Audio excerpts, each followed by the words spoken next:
everyone, and welcome. This is the Equipping Mothers for Private, Public, and Home Education panel. So I wanted to set the stage for what we're discussing. In this panel, we'll have a little bit of a welcome from each one of our lovely speakers. And we really wanted to give you a snapshot from multiple different perspectives. Many of you here are homeschoolers, or your kids go to public school, or they go to private school, and personally, my kids went to all three. So we wanted to address not only, which education should you pick for your child, but also what are some of the common issues that we're facing in education. And so you'll hear from three different perspectives. So first, I would like to welcome to the stage Neela Jensen, and she is going to share a little bit about AI and in the classroom, and I would love to give a background of her and her skill set. And apologize, let me bring it up really quickly. So she has earned a BA in music history and elementary education at Rockford University and taught at 2 private schools in Rockford. After being fired for refusing to teach SAT answers to her class before the exam, she was invited to teach music at Rockford University while earning a master's degree in music from NIU, so she's very qualified. After that, she spent 7 years as adjunct professor before marrying and raising a family. But even after that, she chose to homeschool. So I would love to hear from her and welcome to her to the stage with her story and her topic. Well, thank you, everyone. And first, I just have to condone and just say thank you to Rebecca and Allison and Tiffany for having the vision to be doing this conference. This is wonderful and so professional and just well done. So yes, my husband Chris and I have been homeschooling for the past 22 years. We like to say that we started when our first child was born, and our last child is going to be a senior this year, and so I am almost done homeschooling here.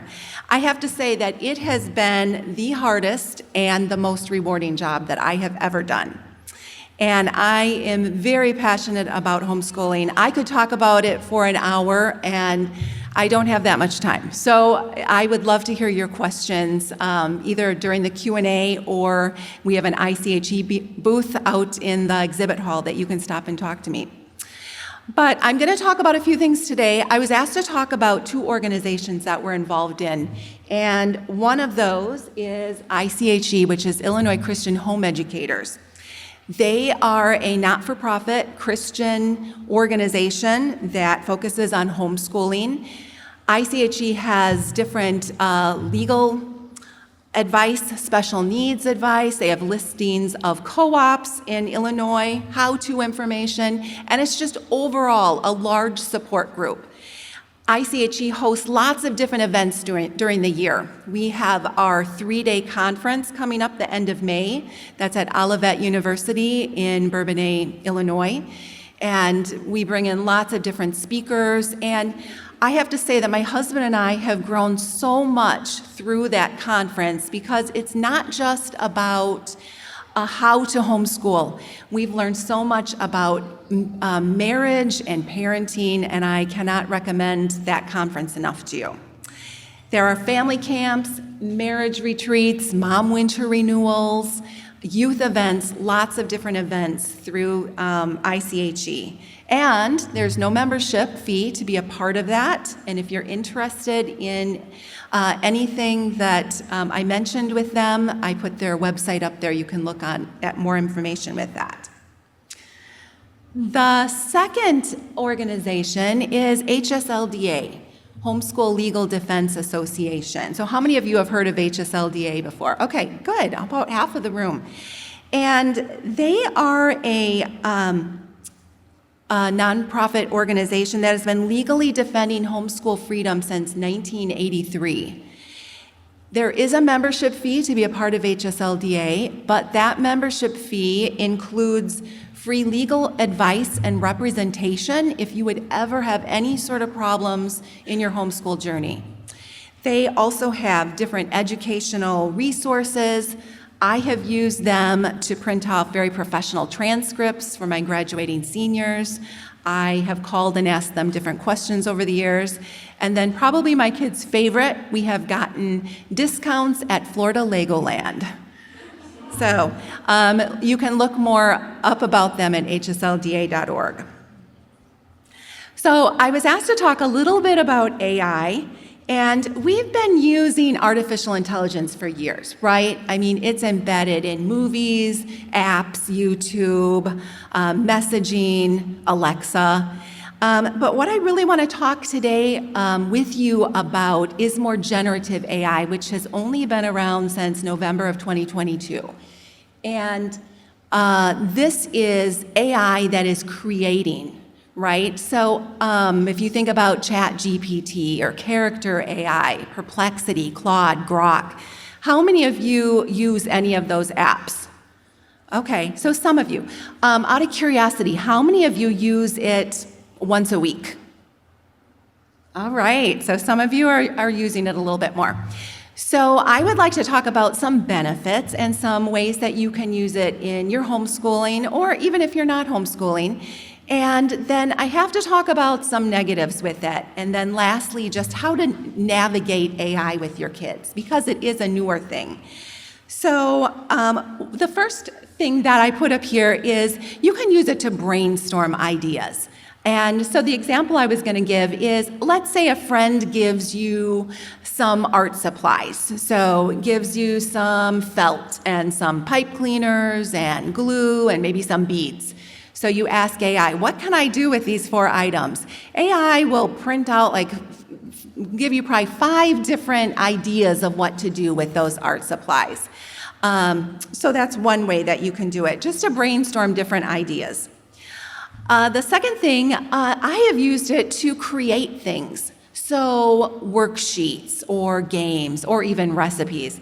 And so an example would be, let's say that your child you're studying World War II, for instance, and you want a game for your 5th grader with 20 questions on it. I want these terms in there. AI will produce a beautiful game for you to use for your child. It can also check and solve work, help you do that. And one way that I've used it with that is we were studying Algebra 2, and there was a question in there, and I had the solution key, but I could not understand how they got the answer. And so I fed it into AI, and it helped me figure out where that answer came from in the solution key. So I do have to say, the better that you prompt it, or the better that you feed it, the better that it will produce and give you answers that you're looking for. So then also, it's just quick, right? I mean, it saves a lot of time from scrolling through many different websites. And if you really want to know where it gets certain things or which websites it got that answer from, you can ask it, or sometimes it'll just show you where that came from. So moving on to some negatives about it. I can't talk about the positives without mentioning some negatives. So lack of creativity, right? I mean, am I really using my creativity when I'm asking it to come up with ideas for me? That is something that I think we need to be careful with. And my kids, a couple months ago, showed me a song that their friend had written.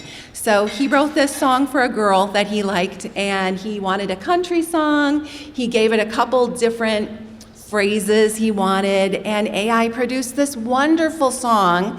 And he's not a musician at all, and really he did not really anything to create this song. So lack of creativity. AI is definitely prone to error, and I have seen this quite a few times. And the one example I was going to give you is I was looking for a certain book from one of my classes that I was in, and so I asked AI, can you give me a title of this type of book? And it gave me a title and an author. So I went to Google, and I could not find this title or this author anywhere in Google. So I go back to AI and I said, where is this title or where is this book? And AI responded, I'm sorry, I made a mistake. There is no such title and there is no author. So this does happen. The other thing is it's biased, right? Because humans are biased who are creating it. so you are going to see bias when you're using it. The fourth one is a big problem right now, and you've probably heard about this if you know any teachers or professors. It just can encourage cheating because you can basically ask AI to write a paper for you. And I have even heard that some colleges are going back to the blue books. I don't know if any of you had to do these blue books in high school or college, where they hand you the blue book and you write your essay in that.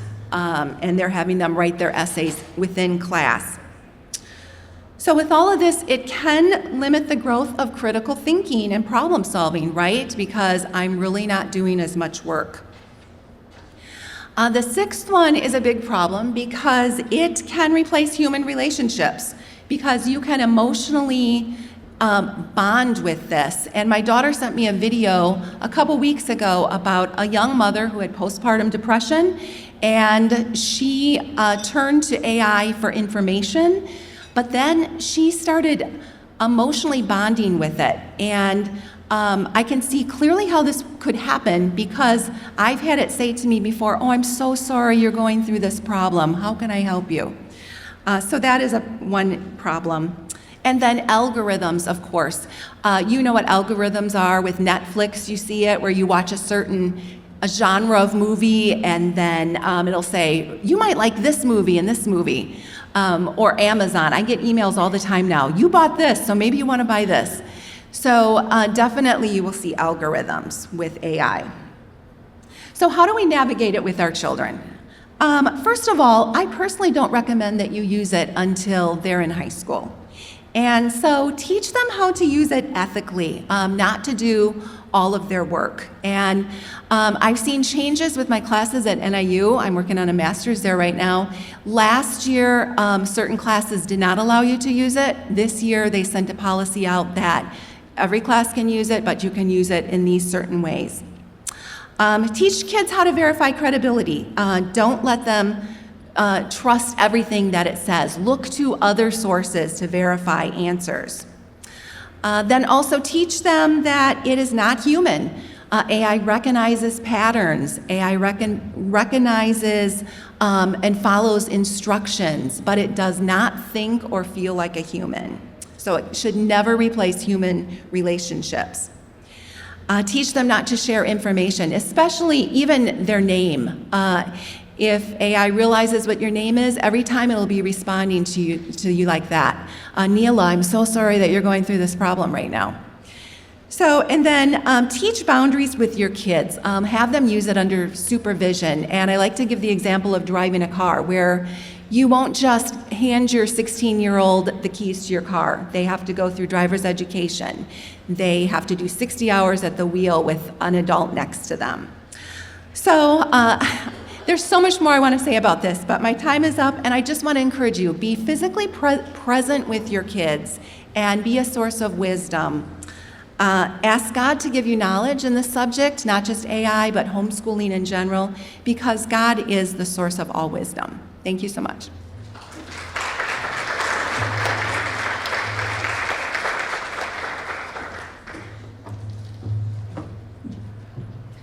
Yeah, I think all of us would love to hear more about that topic, but I would love to introduce Lisa Edison, who will be our next speaker.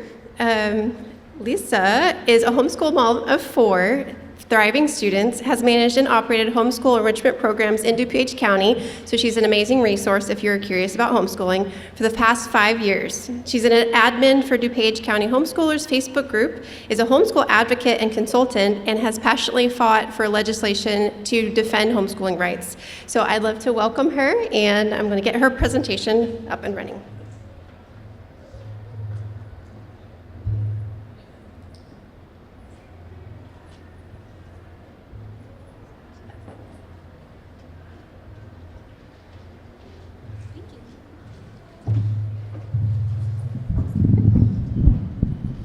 Hello, everyone. My name's Lisa Edison.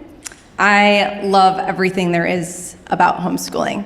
I'm always so proud when people ask, where do your kids go to school? And we say, oh, we homeschool, because to me, homeschool is the new normal.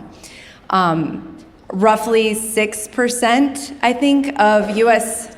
school-age children are educated at home, and that's currently what the statistics show, and I think it's probably more like double. A lot of us don't register with the state when we homeschool, so I think that there's probably at least double that. How many here homeschool or are thinking about homeschooling? Awesome. That is so amazing. That makes my heart so happy. Oh, and a homeschooler in the back.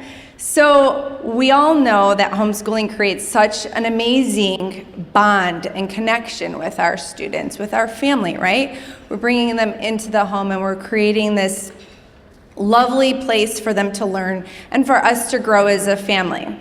It is one of the things that drove me to homeschool was to create this individualized approach to learning. So we have 4 students. My oldest is 18 and my youngest is 13. So we're all in the teen years now, which is a lot of fun. But creating a space for them to learn at their own pace, to customize an education that was just for each of them, because you have children, they are all different. Nobody learns the same. Nobody responds to the information the same. My 18-year-old has a photographic memory, and my 16-year-old hates tests. So there's so much in between that we need to do as educational parents to help guide them and show them what they can do that's best for them, right? How they can learn best. So the resources are plentiful out there now. Homeschooling, the stigma for homeschooling isn't what it used to be. So now I'm proud to say that I homeschool, and I will tell everybody that my family is homeschooled. I think that our children's success is just as equally ours as it is theirs because we helped get them to that place, right? Our oldest right now is going off to college. He earned an academic scholarship. He's in the top 10% of his ACT score for testing amongst his peers. And that made me so happy and proud for him and for me because I helped see that through. And we all know that there are very, very hard days for homeschooling and then there are amazing, magical days. So all of the in-between, you will see the results will happen. And it'll just be suddenly because there's days where we're like, oh, I don't want to homeschool today. We just need to skip today. It's been awful. But one day you will see how amazing it is and all the hardships that you went through. So with homeschooling, the resources have grown so much now. There are Facebook groups you can join. You can do blended homeschool models where you're utilizing your homeschool at home. Maybe you're doing a boxed curriculum where everything's in. Maybe you're teaching some stuff out of a box. Paper and pencil is what I mean when I say box. Maybe some stuff is digital or online independent learning. Maybe you're attending a co-op once a week or twice a week. Maybe you're doing co-schools where you're dropping off and you're doing field trips on Fridays. So this whole blended model creates such a diverse learning opportunity for our students where they're not just sitting at a desk all day, every day, but that they can hone in on skills and desires and interests that they each have. And you can go ahead and help them elevate that. Are they artistic? Are they into sports? Are they creative and want to be in the band and musical? So you can utilize all the time that they're saving from being in a classroom setting to going and exploring all of their interests that they want to hone in on, right? So to me, homeschooling is just one of the most magical things that you can do.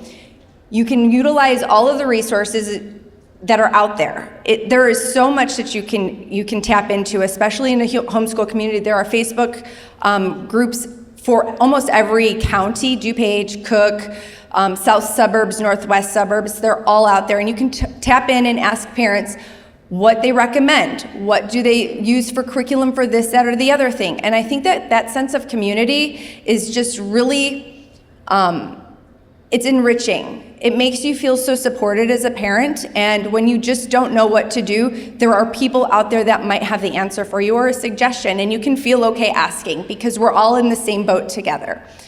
I would say that if I had 2 books to recommend to either new parents or homeschool parents that have already started, it would be The Brave Learner. Has anybody read that book? It's probably one of my favorite books to get started as a homeschooler because it really I feel like it makes you feel how magical you can be as a homeschool mom and all the things that you can deliver to your kids. I finished that book and I was like, I'm totally got this. This is gonna be awesome. And I made notes and I knew exactly how I wanted my homeschool environment to look for my little kids. And then as they got older and I started to figure out, well, I wanna do different things. I want to have more of a blended model. I want to have things that are not all just sitting in our house, sitting at the table all together. I read Courage to Grow, which is the Acton Academy story. And if you're familiar with them, they really had built this amazing academy out of their home, which had a lot of learning online, built in with creative thought, critical thinking, Socratic discussions, and just roundtables with the kids. So that's where I actually came up with starting a homeschool children's business fair for our co-op, because I read that book and I was like, this is amazing, let's do this, let's start these kids in learning business. And that book really helped me see how you could utilize all different aspects of what's available in the community to create this well-rounded home education. So my time is running up, but I just wanted to share with you that even though homeschooling can sometimes feel intimidating, overwhelming, scary, it is filled with so much beauty and so much bonding with your family that there is really nothing like it. I think once you experience it, you can't look back, right? You know what you want. So thank you so much for having me here today. If you have any questions, I will be up here. Thank you.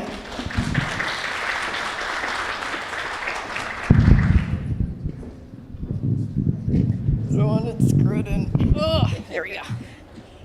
Thank you so much, Lisa, for sharing her story. She didn't get into it, but I got to hear a little bit about her kids and just the different things that they're part of. They do a lot of sports through the school district, so she actually pulls in a lot of resources. So if that's a question you have, I would highly recommend pinging her later or when we open up for questions. I would now like to introduce and welcome to the stage Barbara Booth. Can you tell me how to pronounce your last name? Booth? She is a former Christian school board member hired to launch a high school. Initially, she was employed as the human resources director and then morphed into a chief operating officer for a pre-K to 12 school. And so I really wanted to make sure that we did not come across as this whole organization is just a homeschooling conference. That's not the goal. It's to show that as mothers, we have many different choices with our kids that we have to make. And so we'd love to welcome up Barb to hear from her about her perspective.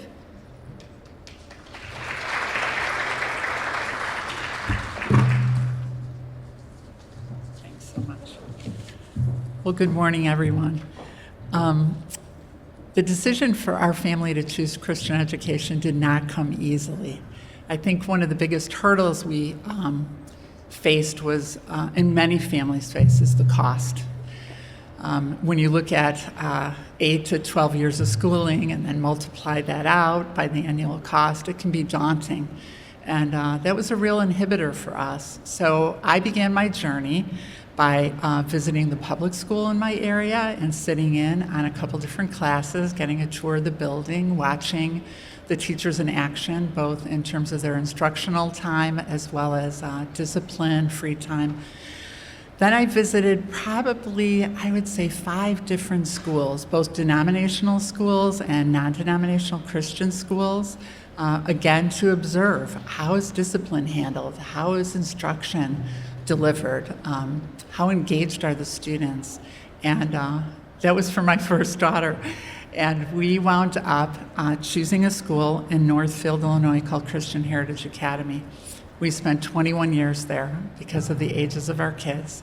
And what I did to cope with the reality of the cost of Christian education, because a few of my friends said, you know, over 12 years, do you know what that's going to be?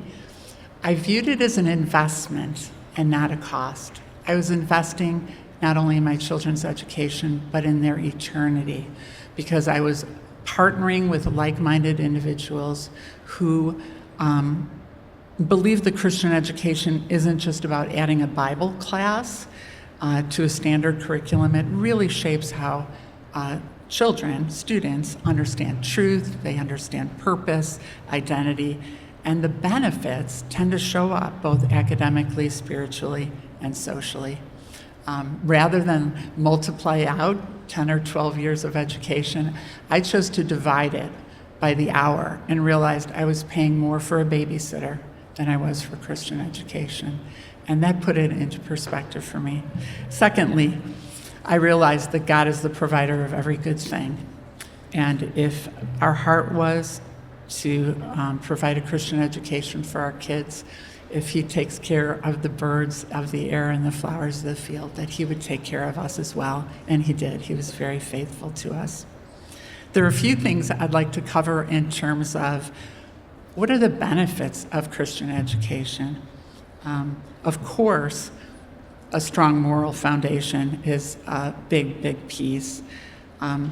In our school, there was an integration of faith and learning so that it wasn't a Bible class and then just traditional learning, but in every single subject, the curriculum integrated faith and learning. So when the children were studying science, we could see God's hand in creativity and the world that he had made. When they studied English classes or reading, we looked at the protagonist from a biblical worldview, as well as the antagonist, and looked for redemptive themes, ways that we would or would not emulate the characters in the novels. And that goes throughout all the curriculum, including sports. Teamwork at the school was amazing. Students were encouraged to pursue their interests. And unlike some schools where only the best kids get to play, in a Christian environment at our school, every student had the opportunity to experience athletics, choir, band, orchestra, theater. It was not solely based on talent and skill, which I really appreciated, especially for my kids who necessarily weren't gifted in a particular area. They still had exposure. My kids really gained a sense of purpose and identity at the Christian school they attended. The kids were all taught that God had a plan for their lives and a purpose for their lives and a value that exceeded achievement. I think I used to say to my friends, small class sizes were a huge asset at the school versus where I grew up. I grew up in Chicago public schools, and it was not unusual for me to have 30 plus kids in my class growing up. My kids always had 20 or less, and having that individualized attention really was helpful for them. I think kids are taught in Christian school also to have a sense of value, that God made them unique, God gave them unique skills, and it was the teacher who helped them discover those skills and put them into practice. Not everyone is gifted in the same way, but everyone has a gift, and discovering that gift for my kids was really important. Small class sizes helped with learning differentiation. One of my kids did struggle with learning, and unlike a public school where IEPs are available, most Christian schools will have 504 plans where accommodations will be made, and then supplemental services like speech therapy, pull-out, pull-in, push-in programs would be available as well, but perhaps for an additional fee. Thankfully, at our school, it was included. The small class sizes really helped my kids. I joined the staff of the school as an administrator when we were launching a high school, and I helped with curriculum development as well as extracurricular. I led student teams to serve internationally in the Dominican Republic and Costa Rica, which was super rewarding.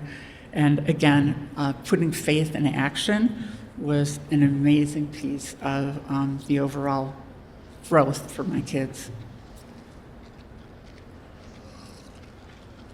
Christian schools really can offer a sense of community and belonging. To find a Christian school that fits your family's dynamic is really important. The first school that my daughter attended was in our neighborhood. It was a wonderful Lutheran school.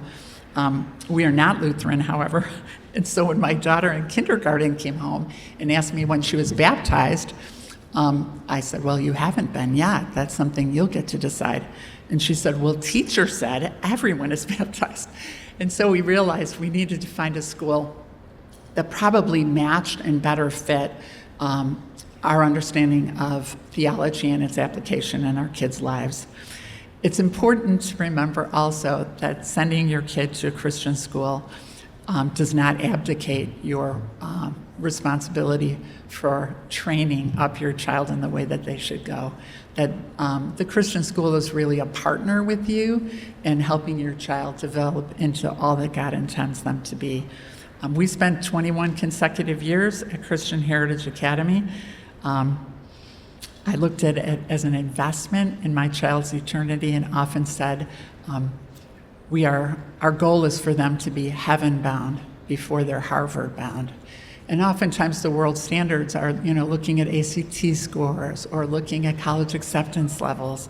And for me, it was really more important about knowing my children knew that they were loved and accepted by God, that He had a plan for their lives, and that they were growing in good soil. That if you know the parable of the sower and the seed, Christian schools are not an angel factory. I used to say if I found the perfect place, they couldn't let me in because I'm not perfect and I wreck it. But it was good soil. Teachers were living curriculum for my daughters, and their lives were changed forever as a result of our investment in Christian Ed. Thank you so much for your time.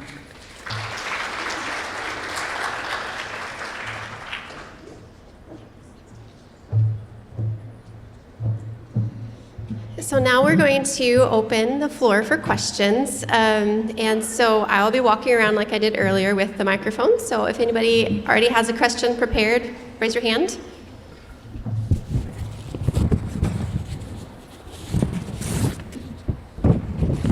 Just a little housekeeping. If you have a question for a particular speaker, I can remind you what their names are if you don't remember. But please direct it to the speaker. If it's to the entire panel, then anybody who feels prepared will answer.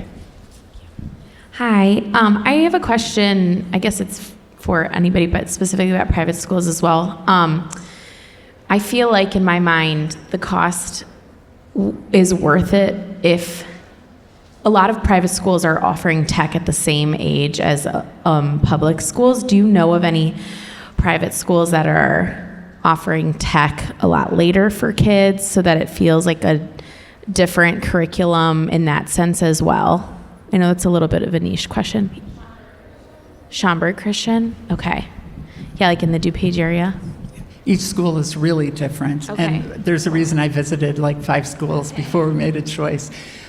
Integration of technology and learning can sometimes be a crutch, and each school have a different philosophy. The school that we went to integrated technology, but not until middle school, high school years.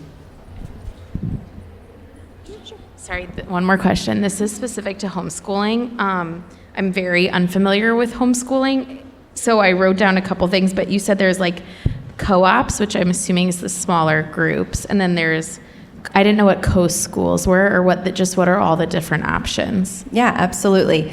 So a co-op is typically something that is run by a lot of parents that might volunteer to run it, or they may have paid teachers. It's typically smaller. You may go 1 day a week, 2 days a week. It just depends on the different co-ops. They're generally between preschool and 8th grade. Some can go into the high school years. And those, I want to say co-ops, parents stay. So it is not a drop-off. You're staying, you're involved, you're an active member of that group. You do field trips together, play groups, you create a community with the other parents. They become your network. A co-school Typically runs Tuesday through Thursday is how I've seen a lot of them operate, and it's a drop-off. They're going to teach all the core curriculum to your student. They're going to send you home homework. It is not public school or private school. It's a co-school. It's a homeschool school. Seems odd, but that's exactly what it is. For parents that work, that want to homeschool, maybe not have their children in the traditional school setting, or in school all day, you can pick for co-schools. If you want your children to go 2 days a week, 3 days a week, you can, but it is a drop-off. And then they're going to send you home with homework, and then you're going to complete that on the other days that they're home. Yeah, and if I could just add to that, with a co-op, I know some moms that just choose to have their children take fun activities like art or music versus others that want help with the harder subjects or subjects that they really don't want to teach. And I was going to mention another name for the co-school hybrid school. You might see some that are called that, where the biggest difference is they're really choosing the curriculum versus you choosing the curriculum. Any other questions? Oh, they all came at once. Sorry, I saw her first. Just a little, because of time, we started a little late, so we'll go a little late. If you feel like you'd like to go get coffee or a shift, feel free to do that. I'd rather take more questions. If you have a question, then just go ahead and raise your hand before I prompt so that I can come to you next. Hi, so I homeschool my kids. They're 8, 6, and 3. Well, 3, you know what I mean, like since they were born. So my son that is 8, he has autism. Are there any programs that can help? Because sometimes it's a little difficult to kind of like homeschool at the same time when I have to put more attention to him. Is there any advice or anything, any groups or anything for neurodivergent children? Yeah, I was going to mention on ICHE, if you look on their website, we do have somebody that works with special needs, and she would be happy to meet with you and talk about that. Her name's Adeline Sierra, and she could give you resources. I mean, whether you want any help through the public school system, or she can just help you with any sort of other resources outside of that. But yes, you could find her on the ICHE.org website. Yeah, I'd just like to piggyback on that. If you join homeschool groups on Facebook, like DuPage County Homeschoolers, there's about 6.2 thousand members of that, and you will find other families with similar questions. There are a lot of tutors and speech therapists and a lot of resources in those groups that you can also have access to and bounce ideas off of from other parents.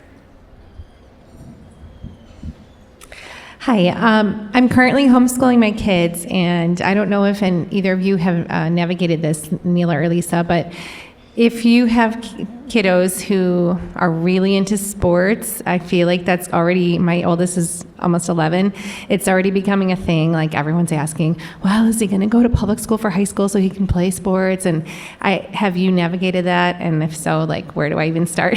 And currently our district that we live in does not allow homeschoolers to participate, because I know some do, but ours does not. Okay, so your public school does not allow. Is this for the middle school or for high school? Because you're 11, your oldest. That's a good question. I don't think either, from Okay. what I found online. Oh, online. Okay. So typically, yes, you're right. At 11 is like 5th grade, so that's where they all start to get right, 5th grade-ish. They're wanting to do all of the sports. That's really the same age. I would say that there are a lot of, again, DuPage County Homeschoolers has a ton of resources. There are homeschool soccer leagues, basketball leagues, all for homeschoolers. Some districts are very, very accommodating to homeschoolers. Our students particularly do get to participate in the high school. We attend one in-person class. So my high schoolers will go and take an elective class. Autos, it's a good hands-on skill for my son. He's learned all of that. My daughter takes photography, early childhood development, so they can go in, even driver's ed at the high school, and then they can qualify for sports. IHSA rules require one in-person course at your school, their member school, for high school athletics. But you have to have 5 courses of combined learning. So 4 courses at home that are your core courses, and then the one in person to qualify for high school athletics. That's the rule. Each school, though, can determine what they want to offer. So sometimes even just reaching out and asking, even though something was on their website, getting in touch with them, they may be actually more accommodating because it's becoming a very common thing. There are a lot of homeschoolers that are really tapping in one foot so that they can participate in all the things, not just athletics, but they can go to prom and they can do all of the things that they have friends and make social acquaintances and stuff like that. So I would still reach out if it's something. Typically middle schools, our middle school was very accommodating. Our students in 7th and 8th grade were allowed to try out and participate for sports without taking any classes. But at the high school level, it's different because it falls under the IHSA bylaws, right? So they have different rules. But reach out, because there's no harm in asking. They can say no, so what? But just ask. Sometimes opening that dialogue. Your principal may be very, very accommodating versus what might be written from their policy, right? Okay. I'll also add that many Christian high schools will offer like a homeschool co-op, where if your student takes 1 or 2 classes at the high school level, they can participate in theater, sports, band, orchestra, etc. I think Wheaton Academy is in West Chicago. They offer that, and then your Christian school. Heritage Academy, I know in Northfield, offers that as well. All right, we're over time already, so we'll take one more question and then I'll close. Hi, I have a 12-year-old son, and we've gone Christian school, private school, just homeschool when he was younger, and now due to family things, and he had been bullied in school, so we are now co-school, and he's 12, so I'm kind of struggling. I have to work full-time as well, so I do a lot, but with him, he's fighting back on school, and I'm trying to do the core, and make it fun and all these things. But at what age do I really need to focus on kind of like college prep? I think I'm too minded in that, like, okay, you have to do this, this, and this, instead of giving him that love of learning back that he had when he was young. So do you have any suggestions or resources for that? It is. Yeah, so I would say until they get to the high school level, let's just focus on finding what drives them. What subjects are they most interested in, and where can you harness their love of learning? Where can you dive into other resources to help foster that so that they don't lose that passion? Because once they get to high school, the high school workload, it shifts, it's heavy. It's different for college and career readiness. So before that, up through 8th grade, I say focus on just helping them enjoy learning, finding the subjects that are they really passionate about history? Are they really passionate about science? What can you dive in? Because they're gonna learn all of the things. Remember, in the traditional school setting, they might get 50% of that curriculum covered in that year, but in a homeschool setting, you are going to get through 100% of it. And you can homeschool for 3 weeks, take a week off. You can homeschool the whole year. You can do it by the calendar of the traditional school, whatever works for you and your family. You can do evening time learning and weekends and leave the days alone. It's completely flexible, but I do say focus on helping them love learning up and through 8th grade, because once they get to high school, it gets harder. Yeah, I would agree, and focus on the reading and writing, because what we did, by the time our children were in high school, we wanted them to own their education. And so we looked at all of them, their gifts, all of our kids were different, what they wanted to do after high school, and we kind of tailored that plan accordingly. And I'll just add one sentence, and that is, a good education is really lighting a fire versus filling a bucket. And so many times we see in education traditionally filling the bucket. So hopefully you can find a spark that'll light your son's fire. Awesome. Thank you so much to these three amazing ladies with so much resources. Give them a big hand.